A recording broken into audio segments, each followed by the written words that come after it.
Here we go. So Mary Davis from Vantage Hospice, take it away. Thanks for being here. Thank you.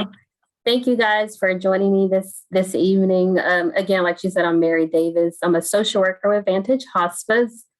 I've been with the agency for 5 years. I've been a licensed master social worker for 10 years. I started my career in CPS, got my master's while in CPS. I went on to be a hospital social worker for 4 years and then landed in hospice. What piqued my interest about hospice, the last 2 years of my hospital work, I worked in an intensive care unit. And so a lot of times I met with families who were facing really hard decisions about their loved ones, such as, should I focus on comfort and go to hospice care or continue to do aggressive treatment? And so I always wondered, like, what happened once they decided on hospice? Like, how did that family do? What happened with the patient? And so when I saw opening for hospice, that's after much prayer and encouragement, I decided that I wanted to give it a try. And now it's been 5 years and I really love it. I did put together a PowerPoint presentation just to keep myself focused, and you're welcome to ask any questions either throughout or just at the end of the presentation. So I'm going to share my screen. Let's see.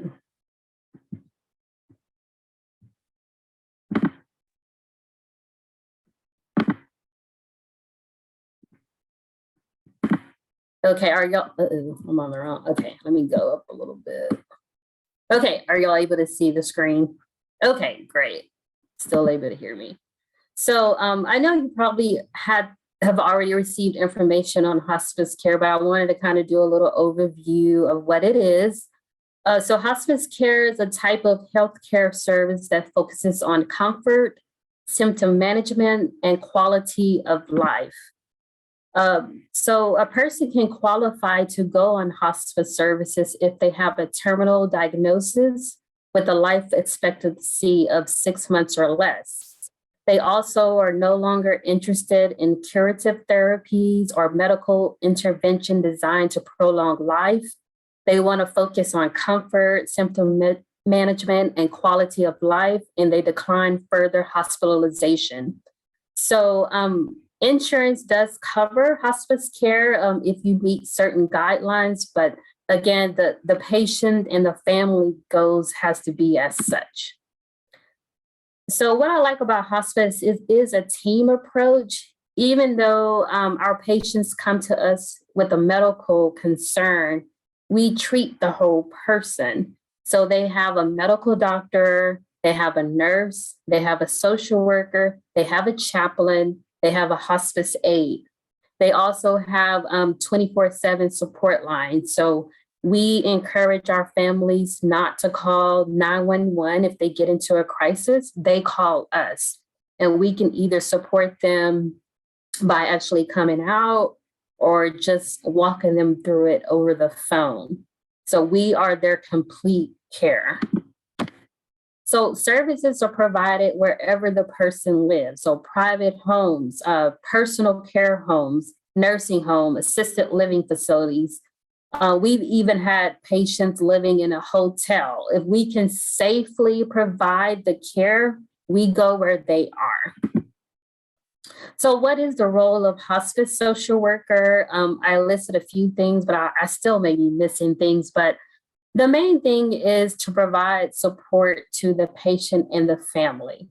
So making a decision to say, I am no longer going to try to cure this.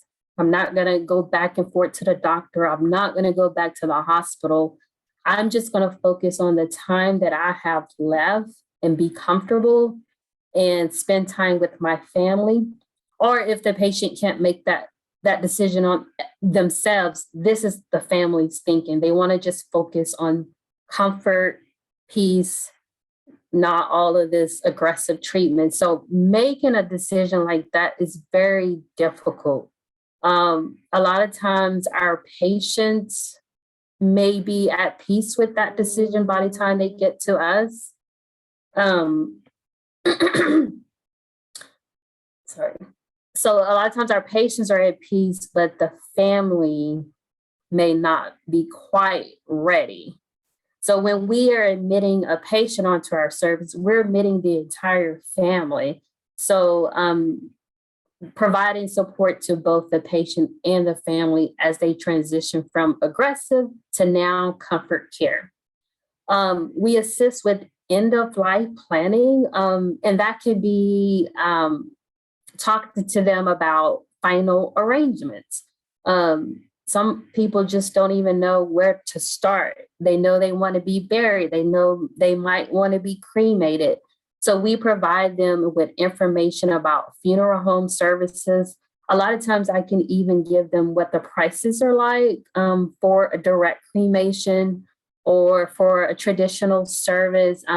I can direct them on the different funeral homes within the community that are often used by our families. And we just encourage them to call the funeral home directly, do some pre-planning, confirm prices, but we are able to just kind of give some direction. Community resources, that's a big deal. Sometimes before we can even process like the emotions going into moving forward with hospice, they already have other issues going on. A lot of times, one of the main community resources we give out is caregiver services. So if a patient is living at home, let's say with their spouse, and they start to decline, well, the spouse was able to take care of him on her own initially, but now that he's declining, she needs help. So we provide information on caregiver agencies or private caregivers. Sometimes we even have to provide information on placement. Maybe they can't stay at home anymore because it's just overwhelming and it's too costly to pay for caregivers around the clock. So we provide information on personal care homes or nursing homes. Crisis management, that can be anything. I've had it to where I start my day, I get a call from a private caregiver who says the patient is saying that her daughter is abusive. So then I have to stop whatever I'm doing and I have to go meet with the patient, interview, make referrals to APS, and then make sure she's in a safe place. We've also had it to where a caregiver, like the patient's spouse, has been taking care of the patient, and they just get so overwhelmed that they may have already had mental health issues and this just triggers something.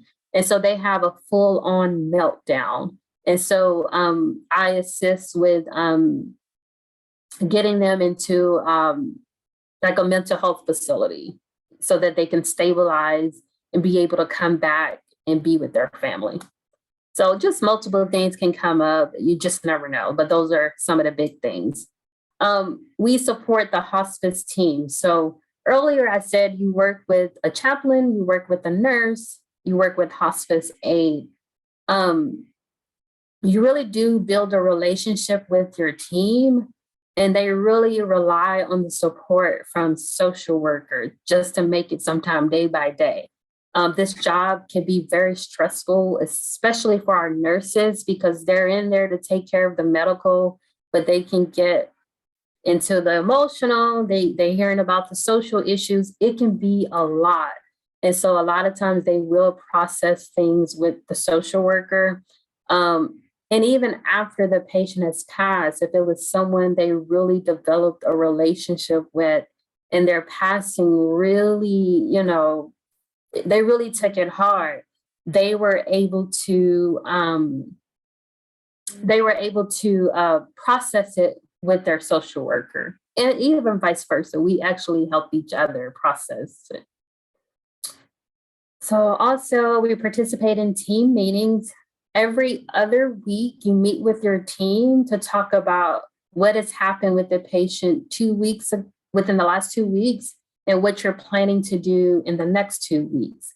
So in that time, everybody has an opportunity to talk about, what's going on with Miss Jones. Miss Jones has a new UTI. That's the nurse. I can say, the family is saying they can no longer take care of them at home. So I'm going to be helping them find a new place. So everybody gets a chance to speak about what's going on and what they're going to be working on in the next couple of weeks. We also do rearrange for respite care, and that's when, so hospice benefits allows 5 days of respite care, and that's when the patient is going into a nursing home temporarily, and it's covered by hospice. It's 5 days. It gives the family a break. So we do all the arrangement for that. Discharge planning. Believe it or not, sometimes our patients discharge from our service because they have improved.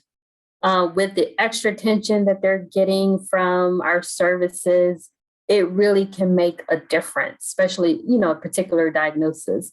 And so when it appears that they no longer qualify to stay on the service, the social worker is responsible for connecting them with community resources. So like, instead of being on hospice, they might go to home health. We have to make sure they have a doctor's appointment. We have to make sure they're able to get the equipment that they need. And we just make sure that that's a smooth, transition. So that's some of the responsibility of the social worker. So the day in the life of a hospice social worker, like I said, I've been with Vantage for 5 years. I haven't worked anywhere else, but this is kind of how our day goes. So by 8 a.m. in the morning, we get on a morning call with our nurses and with the people that worked overnight. And they tell us about anything that has gone on overnight. Like, oh, Miss Sue fell last night, or Mr. Hudson called last night and he said he needs to place her in a nursing home. Social worker, please follow up this morning. So we kind of just talk about anything that's happened. And it's also like a roll call as well. I check other communication apps after that call. Like we have private rooms. I don't know how to explain it, but we're able to see any communication about a particular patient. Only the team can see it. So if there's something pressing in there, I check that. I check emails, voicemails. Then I look at my schedule. So I visit about 4 patients a day. If it's a good day, everything is running smooth, no crisis, I can do that about 4 visits a day. Now, if I have a crisis, sometimes it's less than that, or sometimes I do a little bit more. So with patients that are in nursing homes, it's pretty easy to just go in. I don't have to schedule a visit. So I usually start my morning off going into a nursing home because I can just show up and meet with the patient. I like to go like after breakfast, sit, visit with them, see what's going on. If they're able to talk to me, we do some life review. We might listen to music together. Talk about what's going on with their family. And then once I've had my visit with the patient, I usually follow up with the nurse in the facility to see, is Mr. Jones doing okay? Did he eat this morning? Any concerns? Anything our nurse needs to know? And they will give me an update if there's any concerns. And then after that, I generally call the family and let them know that I had a visit with their loved ones. It was really nice. He did this and that. This is what we talked about. Do you have concerns? At that time, the families have the opportunity to just talk about whatever, if they just want to vent. Sometimes they're venting about the facility or just concerned about the patient's decline.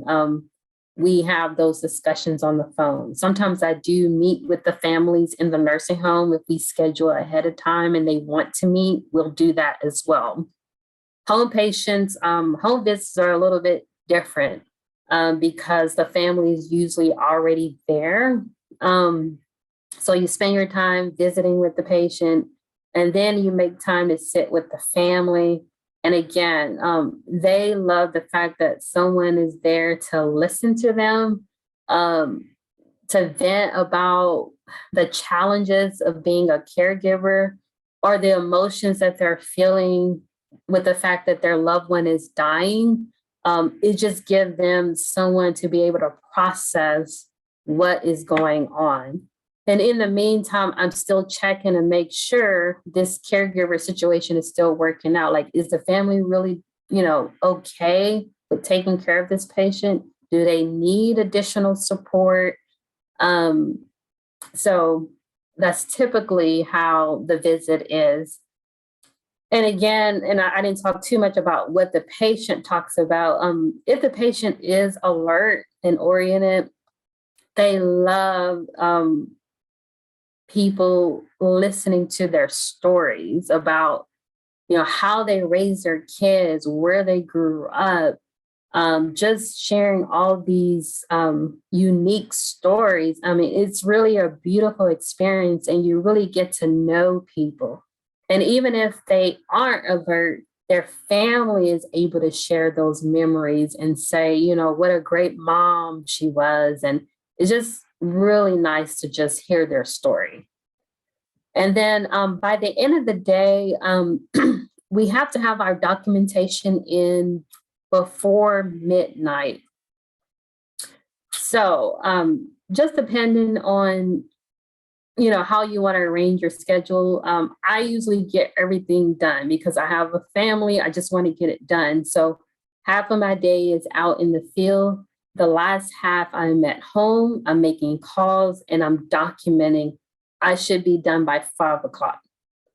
Now, if for some reason I decided I'm going to have a nice long lunch with my friend, I haven't seen her since before COVID.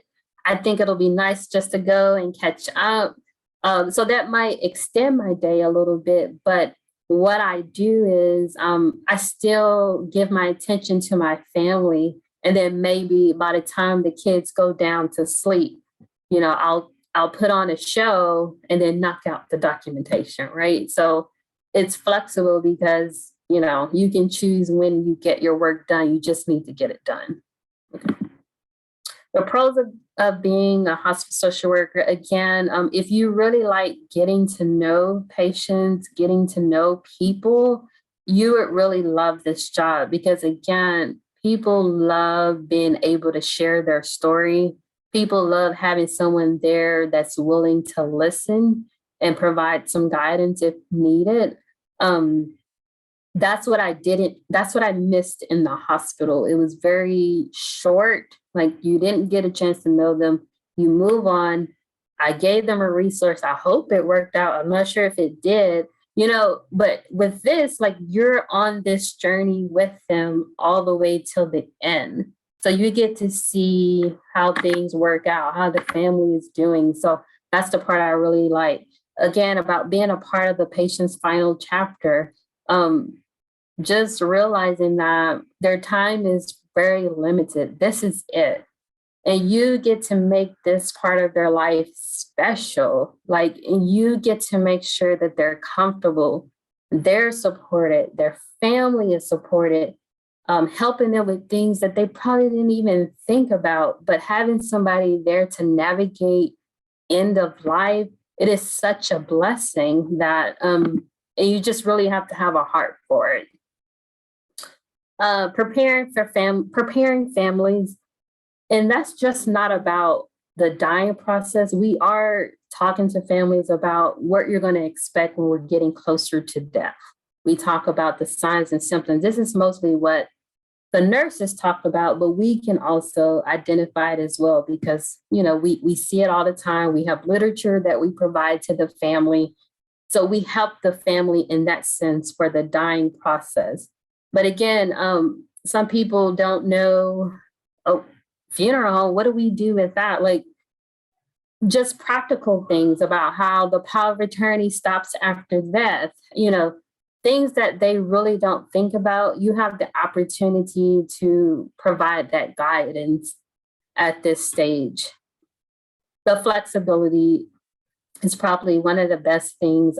When I started this job, I had two small children. And when you're working in a hospital, it's straight 8 to 5. You're always there. By the time you get home, it's late. It's exhausting. This job has allowed me to have some balance because, I schedule things the way I want. Like I see the patients when I want to see them. If my child is having school function, or I want to go have lunch with my child, easily I can do that. I can do that between patients and then still catch up on my documentation later. There's no one stopping me from doing any of that. Because I do my documentation at home, I can start dinner earlier. I can start prepping. By the time they get here, dinner is going to be ready. We eat pretty early because of it. Now I have more time to spend with them in the evenings, not just working in the kitchen, but just enjoying them. And so if you have a family, even if you don't, it's just nice to have that flexibility. If you're taking care of someone elderly, I had a situation where I needed to be home because the AC had some issues. And so being able to meet the repairman and document while I'm waiting around. So those little things is so helpful. And so I still feel like I'm balancing being with family and still fulfilling my desire to be a social worker and helping others. Like it's perfectly working out. Well, I won't say perfect, but So the challenges would be like the emotional toll. Obviously, you do make these connections. And for me, sometimes, especially if we have a younger person on hospice services who has a small family, and I can see myself, in them, those are really hard cases. And so you have to learn how to process that, take care of yourself, talk to your colleagues. Those are the harder cases. On call, and I'm sure every agency is different. When I first got to this agency, we were on call for a week at a time. And that meant from 5 p.m. to 8 a.m. the next morning, they can call you for anything. It can be this person died and the family doesn't have funeral home. We need you to come out here and help this family. Or this patient's family is having a breakdown. We need you to come out. Or this family wants to sign up on hospice. We need you to come out and do consent. So you are always having to make sure your phone is on and you watch out for messages because you're on call for that time. So if it's a weekend, you probably don't want to plan anything, where you have a ticket or anything because you could get called away.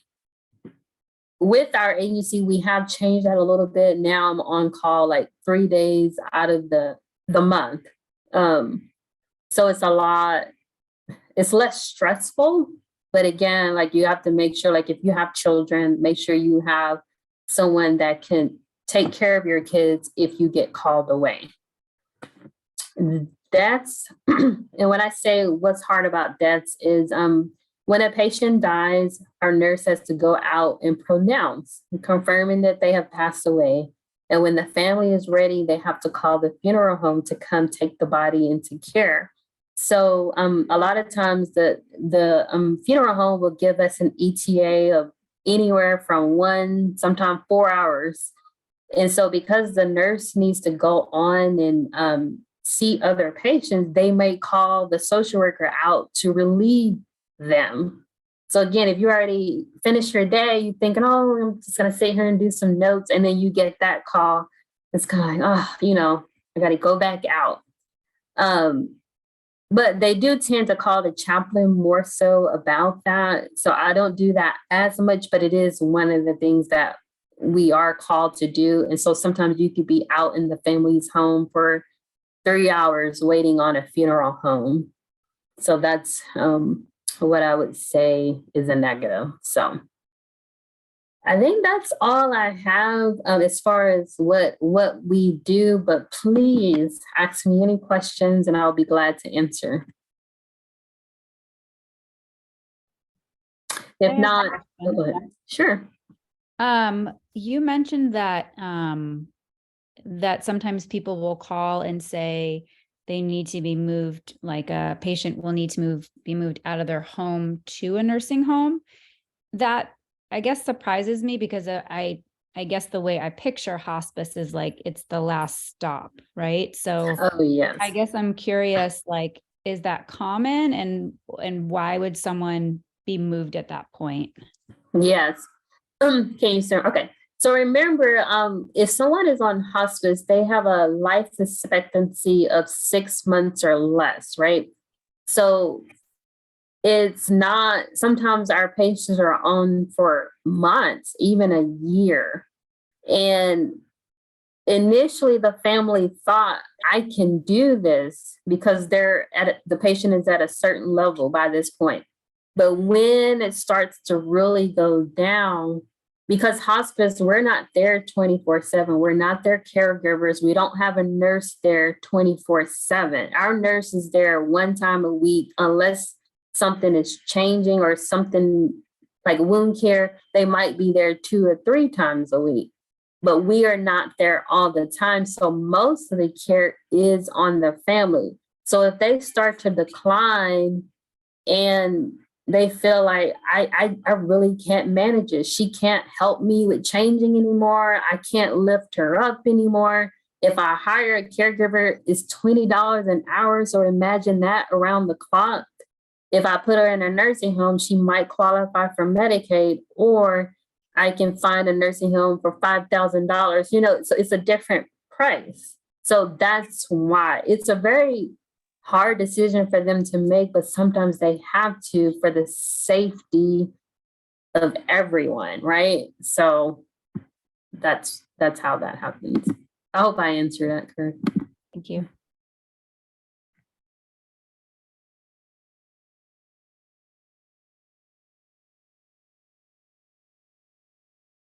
So I have a question. I think I might know the answer to the first part, but Mhm. regarding like it, I think it's assisted suicide. I don't know. We probably don't have that in Texas, but have you ever had to deal with that or help a patient with that, or give them direction? No, because I'm not allowed to do that. So no, but it does come up, especially like if their children come from out of town and where, somewhere where it is, um, we have to tell them that we do not do that. It is against the law. It has come up a couple of times, not too much, but we do not help. We do not provide any direction on that. It's something that if that's really what they want to do, the family would have to do their own research, get them there, but we don't be involved in it.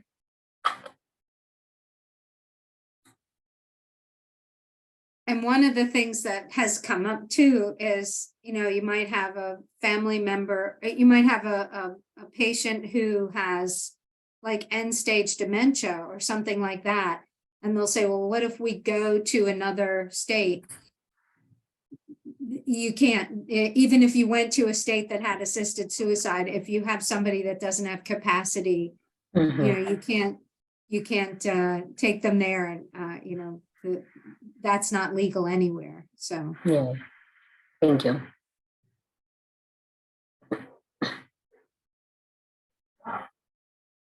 Mary, well, how did COVID lockdown change things for you guys?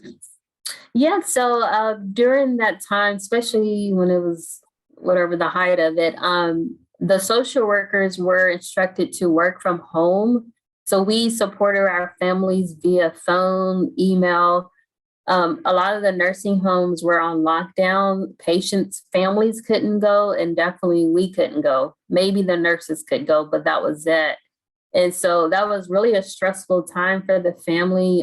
Again, but we were really able to support them even just by phone. There were some patients and their families I never met, but we developed a relationship by phone.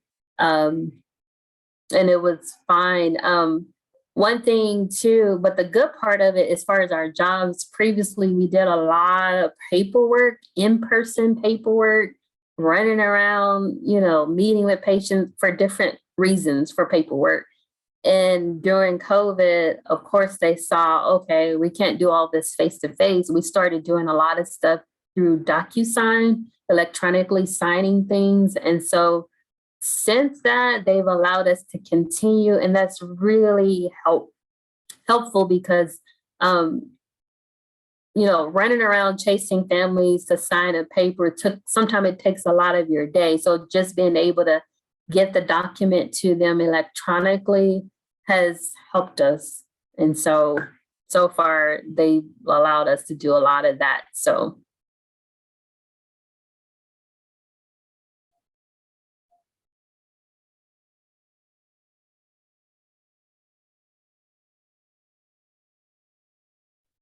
Any other questions for Mary? Yes, I had one question. Thank you for sharing with us, Mary. Really You're appreciate welcome. My question was surrounding funding. I know Medicaid covers some hospice services, but what if the patient is undocumented? What does that look like? Yeah, so we do have what we call self-pay. Really, it's basically charity because we don't really expect them to pay.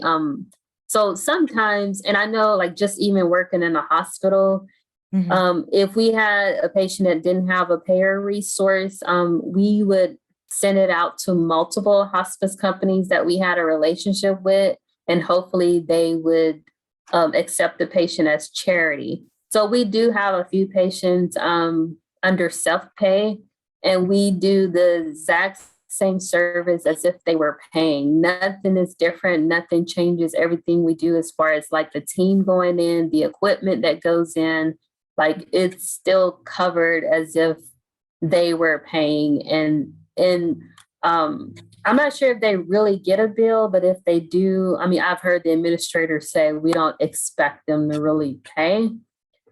So, but we don't take, of course, we don't take a whole lot of them. That's why I say I think in the hospital, they kind of fish it out because they're only going to take so many at a time.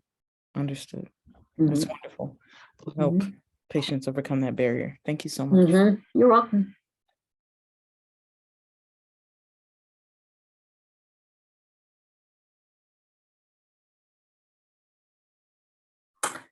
So I think Beverly said if y'all think of any other questions, even after, you can always send her questions and she'll get it to me, and I'm more than happy to still respond. But I really thank y'all for joining me this evening and participating in the discussion. So feel free to reach out after. Oh, go ahead. Just wanted to ask you, like, what's your caseload now? About 40. So 40, and generally social workers see patients at least one time a month, but sometimes it's more than that depending on the needs of the patient. So if it's a lot of stuff going on at the house, I might see them every week, or I might see them twice a month. But right now I'm at 40. The way we do it, we're divided by territory. So I cover Katy and Cypress, Copperfield. But then there's other people who cover League City. It's really spread out. So my caseload is a little bit lower, but somebody else's might be a little bit more depending on what's going on in their territory. So how many social workers are within a territory? One social worker per territory. So like I said, I do Katy, Cypress. I have 40 people once a month at the minimum if they accept you. So it's not 40 people a week. It's 40 people a month. Another territory may have 55 people that they're responsible for, but sometimes families don't want a social worker involved. They have a thought about what social workers are. Right. So you just stay what they call PRN. If something comes up, you go and help, but they're still counted as being on your caseload. It's a reasonable caseload.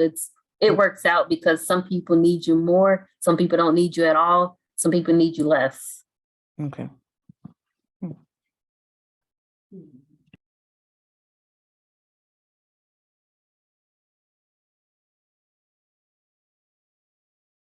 Well, thanks so much, Mary. I really appreciate you coming you're in. welcome. Yes, if you guys think of more questions, or if you're watching this recording later and you have some questions, you can just send them to me and I will forward them on to Mary.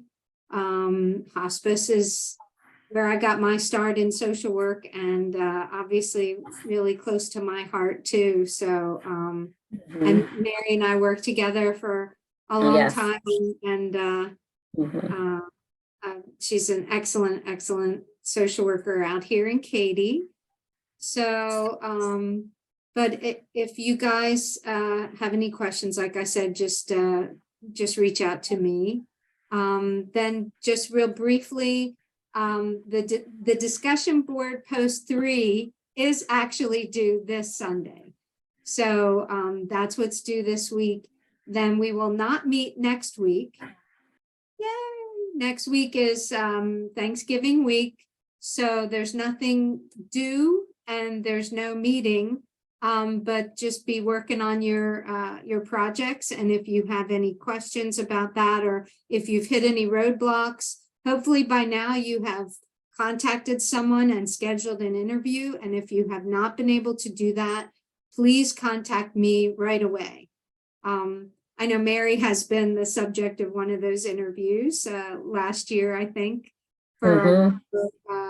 So if you have anything, any problems with any of that, don't be shy about reaching out to me even during the Thanksgiving holidays, although try not to call me during dinner on Thanksgiving. That's all I ask. So have a great week and have get some time to relax and do some self-care over the holidays, and we will see you again. So have a great evening. Bye. Have a good evening. Thank Thank you. you. That was really Bye-bye. interesting. Thank you. Thank you.